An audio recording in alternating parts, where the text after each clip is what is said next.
Je garderai toujours à l'esprit les lourds sacrifices consentis afin de ne jamais vous décevoir.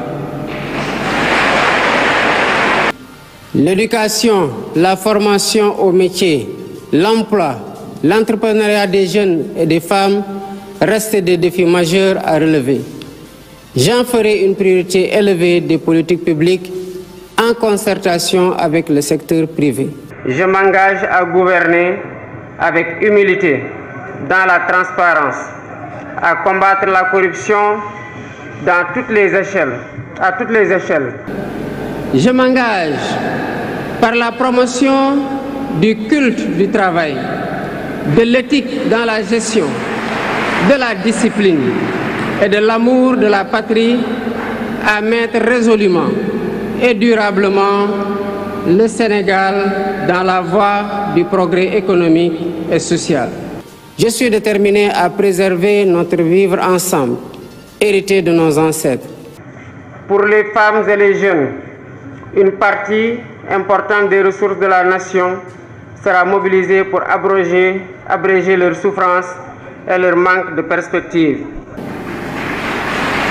Aux pays amis et aux partenaires, je réitère l'engagement et l'ouverture du Sénégal à des échanges respectueux de notre souveraineté, conformes aux aspirations de notre peuple, dans un partenariat mutuellement gagnant. Je salue la mémoire de nos djambars tombés au champ d'honneur et souhaite prompt rétablissement aux blessés. L'État restera toujours solidaire de leurs familles avec soin et compassion. Je voudrais dire à la communauté internationale, à nos partenaires bilatéraux et multilatéraux, que le Sénégal tiendra toujours son rang. Il restera le pays ami et l'allié sûr et fiable de tout partenaire qui s'engagera avec nous dans une coopération vertueuse, respectueuse et mutuellement productive. Aux côtés de mes pairs africains, je réaffirme l'engagement du Sénégal à renforcer les efforts déployés pour la paix, la sécurité, la stabilité et l'intégration africaine. Je convoquerai de larges concertations avec la classe politique et la société civile sur la réforme du système électoral, notamment le remplacement de la Sénat par une commission électorale nationale indépendante avec un renforcement de ses moyens de fonctionnement et de ses prérogatives, la rationalisation du nombre de partis politiques ainsi que leur financement, l'inscription sur le fichier électoral concomitamment à la délivrance de la pièce nationale d'identité. Ce projet que le peuple sénégalais a compris et choisi permettra de libérer l'énergie créatrice qui sommeille en chacun d'entre nous et de mobiliser et valoriser les importantes ressources humaines, spirituelles et naturelles dont regorge notre pays pour en faire le moteur de notre sursaut. Le Sénégal, sous mon magistère, sera un pays d'espérance, un pays apaisé, avec une justice indépendante et une démocratie renforcée. Mon rôle, et je l'assume pleinement, est de tendre la main à toutes et à tous pour rassembler, rassurer, apaiser et réconcilier afin de conforter la paix, la sécurité et la stabilité indispensables au développement économique et social de notre pays. C'est pourquoi notre vibrante jeunesse, cœur battant de la nation, restera au centre de mes préoccupations. Nous travaillerons de manière acharnée et méthodique autour des chantiers prioritaires dont les plus importants à nos yeux sont la réconciliation nationale et la reconstruction des bases de notre vivre ensemble, la refondation des institutions, l'allègement sensible du coût de la vie, les concertations nationales inclusives, sectorielles sur l'évaluation et la relance des politiques publiques.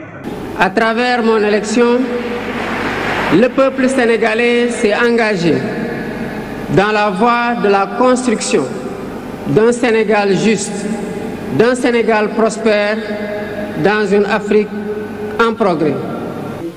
J'entends organiser des assises regroupant les professions du métier, magistrats, avocats, huissiers, greffiers et autres auxiliaires de justice, les professeurs d'université et les citoyens pour identifier des pistes de solutions aux problèmes de la justice. J'entends instaurer une gouvernance vertueuse fondée sur l'éthique de responsabilité et l'obligation de rendre compte. J'engagerai sans tarder une politique hardie de bonne gouvernance économique et financière par la lutte sans répit contre la corruption, la répression pénale de la fraude fiscale et des flux financiers illicites, la protection des lanceurs d'alerte, la lutte contre le détournement des deniers publics et le blanchiment d'argent, l'amnistie des prête-noms et leur intéressement sous condition d'autodénonciation, la publication des rapports de l'IGE, de la Cour des comptes et de l'OFNAC. Nous entendons tourner cette page pour réconcilier les cœurs, réconcilier les Sénégalais et nous mettre inlassablement au travail qui devra marquer et réaliser l'espoir qui a été suscité par mon élection et le projet dont je suis le porteur. De même, il y a urgence à gagner notre souveraineté alimentaire en investissant plus et mieux dans l'agriculture, la pêche et l'élevage, les trois mamelles nourricières de notre pays. Je travaillerai inlassablement à la préservation de la paix et à la cohésion nationale. Pour encourager la création d'emplois, je compte m'appuyer sur un secteur privé fort parce que soutenu par l'État. Nous travaillerons ensemble pour endogéniser notre économie. Les Sénégalais sont braves, mais ils sont fatigués et attendent de nous des solutions contre la vie chère. La question du coût de la vie me préoccupe particulièrement et retient toute mon attention. Dans les jours à venir, des mesures fortes seront prises dans ce sens, après les concertations que j'entreprendrai avec les acteurs concernés. Je garderai à l'esprit que notre ressource la plus précieuse demeure la stabilité de notre pays. De même, l'exploitation de nos ressources naturelles qui, selon la Constitution, appartiennent au peuple, retiendra particulièrement l'attention de mon gouvernement. Je ferai procéder à la divulgation de la propriété effective des entreprises extractives conformément à la norme ITIE, à l'audit du secteur minier, gazier et pétrolier et à une protection plus soutenue du contenu local au bénéfice du secteur privé national. Les droits de l'investisseur seront toujours protégés, de même que les intérêts de l'État et des populations. À nos pays amis et partenaires, je voudrais assurer que le Sénégal reste un pays ouvert et accueillant pour tous. Nous veillerons sans cesse à maintenir et raffermir les relations de bon voisinage et de solidarité agissantes au sein de nos organisations communautaires. Je m'engage à me consacrer pleinement à la refondation de nos institutions et au renforcement des fondements de notre vivre ensemble. Nous demeurons fermement engagés dans la construction de l'intégration africaine et la réalisation des objectifs de la zone de libre-échange continentale africaine. Nous resterons engagés pour une gouvernance mondiale plus juste et plus inclusive, dans le respect de l'égale dignité des valeurs, de culture et de civilisation. J'entends investir massivement dans la digitalisation des services et des procédures administratives. Je mènerai des actions similaires avec la même abnégation pour l'unité et l'intégration politique et économique du continent. Chers jeunes du Sénégal, je fais mien vos rêves, vos aspirations et vos ambitions légitimes de réussir pour être utile à vous-même, à vos familles, à vos communautés et à votre pays. Je mobiliserai les Sénégalais d'ici et de la diaspora autour d'un projet national fédérateur et orienté vers un futur serein.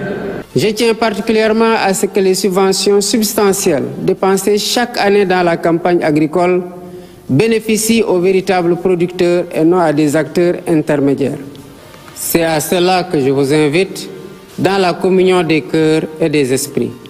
Vive le Sénégal en paix et en sécurité, uni, libre et prospère.